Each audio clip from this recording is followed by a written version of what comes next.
Mad Hatter tells the story of a college professor who takes his students to an old mansion which appears to be haunted by the spirit of a famous hat maker. Hi guys, guess who's back doing movie reviews again?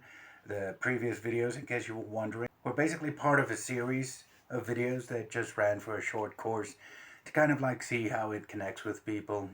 One set you have me combining clips of films and screenshots, and others you see me reviewing the video.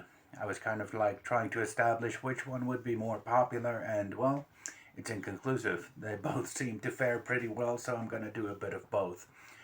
But for this one, I'm going to talk about a 2020 movie called The Mad Hatter, which in no way is related to the Alice in Wonderland character. This is a story on its own with this college professor who basically takes his students to a haunted house. Go figure. We've probably seen that scenario about a dozen times. Has it been done better? Well, in this case, it's actually been done pretty good.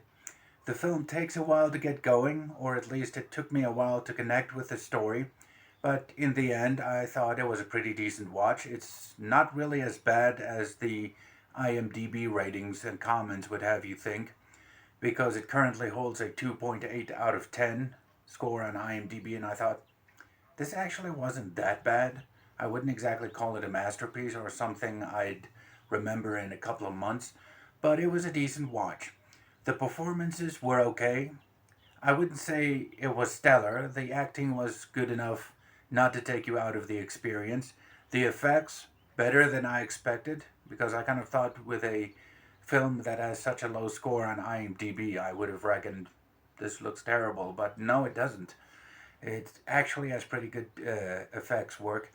And the story itself isn't exactly told in a conventional manner. The fact is, it relies more on visual storytelling as opposed to a bunch of dialogue. This film is not extremely dialogue heavy, and also, speaking of the visuals, this is one of 5 full-length feature films shot by Halyna Hutchins. She is the cinematographer who was unfortunately fatally wounded on the set of the Western movie Rust, when lead actor and producer Alec Baldwin was practicing a cross draw, pulling out the gun and firing off a shot. He thought it was empty, and it turned out it actually had a live round in it and not even a blank. It's like, how the hell did that happen?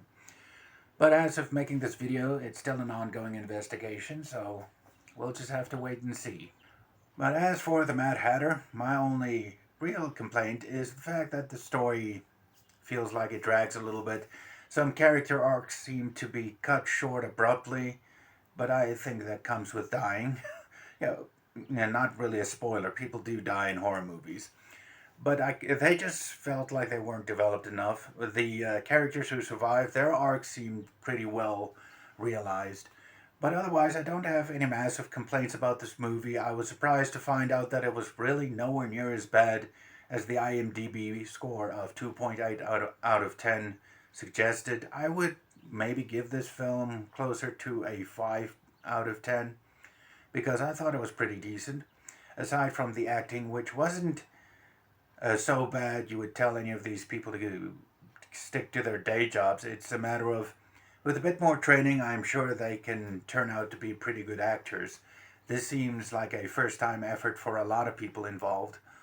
But I liked it enough to say I can recommend it. Never mind the IMDb score, which I think is a bit low. You'll have a good time with it.